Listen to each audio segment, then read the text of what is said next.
Alors c'est très marrant parce que d'apparence, on a ici des personnages qui se veulent d'apparence assez cool, hein. Ça nous fait penser à la fameuse claque de Will Smith, mais j'ai pas envie de lui taper sur les doigts parce que je trouve qu'il s'est mangé un bullstorm bullshit monstrueux et j'ai pas envie d'en rajouter sur Will Smith, mais c'est simplement pour vous rajouter un petit peu, pour vous montrer la cohérence des stars qu'il y a dans ce milieu-là et pourquoi moi-même je peux pas me les saquer, je peux pas me les voir en format A4.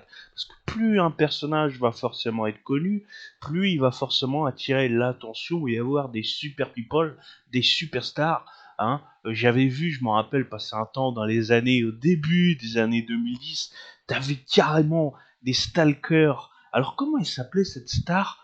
D'apparence, elle avait l'air super cool. Mais faut avouer qu'il y a des stalkers, des paparazzis, des gens amateurs qui ne sont même pas de leur métier paparazzi, mais déjà, de un, on a un problème avec les paparazzis qui ne respectent pas la vie privée des stars, mais j'ai envie de dire, c'est le revers de la médaille. Parce que nous avons les stars, elles gagnent des millions, elles sont connues à travers le monde, mais tu es obligé de sacrifier quelque chose en contrepartie, c'est-à-dire que derrière, tu n'auras plus cette liberté, tu seras obligé de privatiser carrément. T'en as, bon, ils ont le melon tellement haut que pour aller faire des courses, ils veulent privatiser carrément le market, carrément le cinéma, carrément le restaurant. Et ce qui fait qu'en fait, bah oui, elles sont hors sol, elles sont coupées carrément du monde. Donc quand tu te confrontes directement avec ton public et que tu as comme seule barrière tes gardes du corps, ah d'ailleurs ces gardes du corps pitoyables qui font plus de 2 mètres, plus de 120 kilos généralement, impossible pour eux de faire un sprint de plus de 10 mètres, hein. Moi ça me fait marrer ça, ces genres de gars qui prend des sécurités colossales, le type c'est un bulldozer, mais bon, comme je l'ai dit, c'est incapable de sprinter en cas d'agression ou de récupération de backup, hein, donc là, j'ai envie de vous dire, tu sais, c'est tout du matu vu, l'armoire à glace, histoire de dire, wow, wow, calm down. Mais en réalité, c'est gros, c'est opaque, c'est bulldozer, ça se déplace lentement, ça court lentement. Par contre, quand ça tape, oui, il y a une percussion parce qu'il y a l'intensité du muscle et il y a très certainement l'entraînement. Mais niveau cardio, c'est zéro. Alors bon, on continue. Hein. Désolé pour le petit hors-sujet, quoique ce n'est pas réellement un non plus. Alors, le fameux Tom Hanks qui était là avec sa femme, et ce qui s'est passé. Bon, on va essayer d'analyser un petit peu cette vidéo. Alors ici nous avons une femme, ici nous avons des supporters, droit devant nous avons l'agent de sécurité qui ouvre, c'est-à-dire c'est lui qui fait le chemin, l'éclaireur. Et là l'éclaireur est ici, sa femme est juste derrière, et ce qui est assez étrange c'est que en fait sa femme prend les devants et Tom Hanks surveille les arrières. Alors que si vous regardez ici au niveau de la patte, il y a également un gars qui fait la fermeture. Donc on a l'ouverture ici, hein, au niveau du black, et derrière nous avons un gars ici. Alors lui, il est très nettement moins corpulent, hein. On voit il est même plus petit que Tom Hanks. Mais voilà, déjà c'est beaucoup mieux. Je pense que voilà, lui il est plus apte à faire du cardio au cas où, hein, au cas où il y a un arrachage, un holding, un hold-up, on sait jamais. Lui peut-être qu'il est là dans le qui-vive un petit peu plus vif, un petit peu plus man gamer, quoi. Et là, ici, nous allons avoir des personnages, celui qui a la casquette, nous allons le retrouver à la fin, hein. Nous verrons ça. Alors, nous avons quelques personnes qui font des selfies et qui se disent cool, c'est l'occasion ou jamais. C'est un gars, voilà. Bon, bref. Là, il lui fait un salut, j'ai l'impression qu'il fait un salut japonais avec la main, où il ferme le poing, et de l'autre, il a la pomme complètement ouverte. Alors, est-ce qu'il revient d'un voyage Japon, hein, c'est possible, tu sais, qu'on n'ait pas désactivé, désengrangé la manière nippone. Peut-être que c'est dû à ça, je sais pas. Il sort d'un hôtel, j'ai l'impression, je sais pas du tout. Je ne suis pas renseigné à peu près. Moi, je m'en fiche un peu d'où il sort, mais voilà. S'il fait le salut nippon, j'ai l'impression qu'un peu, voilà. Alors, soit il y va, il a ça en idée, soit il vient d'en sortir. C'est un délire, quoi. D'accord, là on voit qu'il le refait encore, il a refait.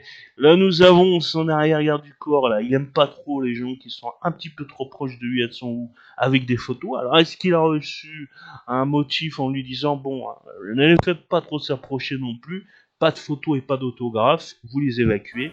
Et j'ai l'impression que, voilà, là il fait comprendre, hein, vous voyez, et hop, hop, hop, hop, hop, un petit peu trop près. Hein. Peut-être que Tom Hanks, il a dit, bon là écoutez, là on n'a pas le temps, on fait juste le voyage voiture. Lui on va le retrouver à la fin, hein, Celestino, vous allez voir aussi. Hop, la première apparition du chinois qui gêne avec son backup, qui s'est dérangé en plein milieu du chemin. Hein, il fait un petit sourire et on va le retrouver. Hein, vous allez voir que ça c'est le trio gagnant. Le chinois, le black et le Celestino, c'est le trio gagnant qu'on va voir à la fin. Et là, il se rend compte que, bah, en fait, la photo qu'il voulait prendre ne correspond pas. Du coup, le chinois part en avance, essaye de reprendre la position en pole position derrière Celestino. Le black ici qui souhaite quand même maintenir cette... Ah, il a le... Vous avez vu, il a le ballon de Tom Hanks. J'ai l'impression de seul au monde. Hein? C'est ça, les gars? J'ai l'impression qu'il a le ballon. Hein? J'avais pas fait gaffe à ces petits détails. J'ai l'impression qu'à moins que c'est une casquette ou c'est le ballon, je sais pas. Ou peut-être que j'ai une connerie, dites-moi dans les commentaires. Donc là-bas, attention, là il va se dérouler quelque chose. Nous avons un caméraman ici qui essaye, ce soir un amateur, de voir ça pour sa chaîne YouTube, pour les réseaux. Enfin, c'est gerbant, hein, tous ces personnages qui sont là à filmer.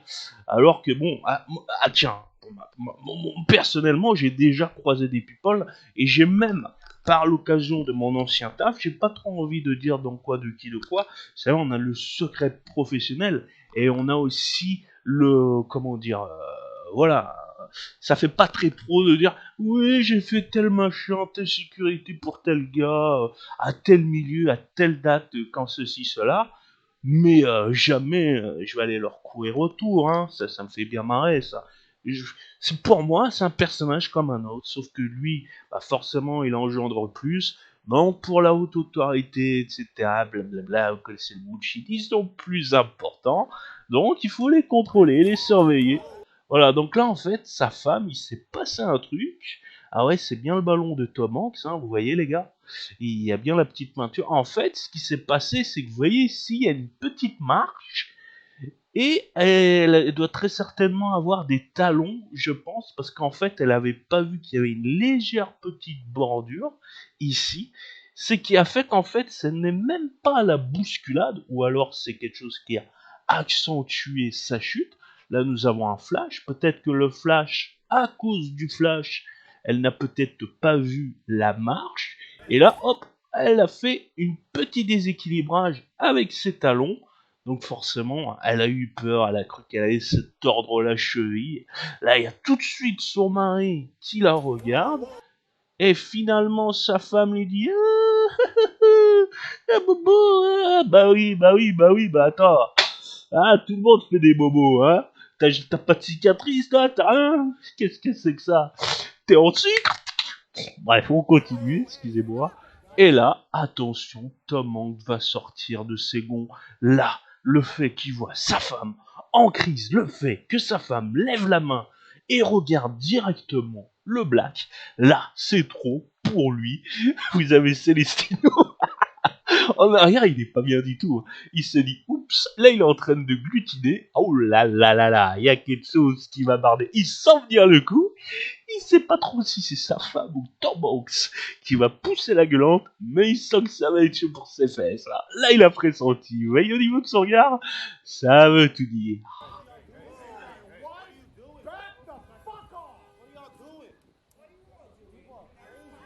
Knocking over my wife. Yeah, they're bugging. Sorry about that. Bugging out. Come on, man. Sorry about that, Tom. Tom, sorry about that, Tom.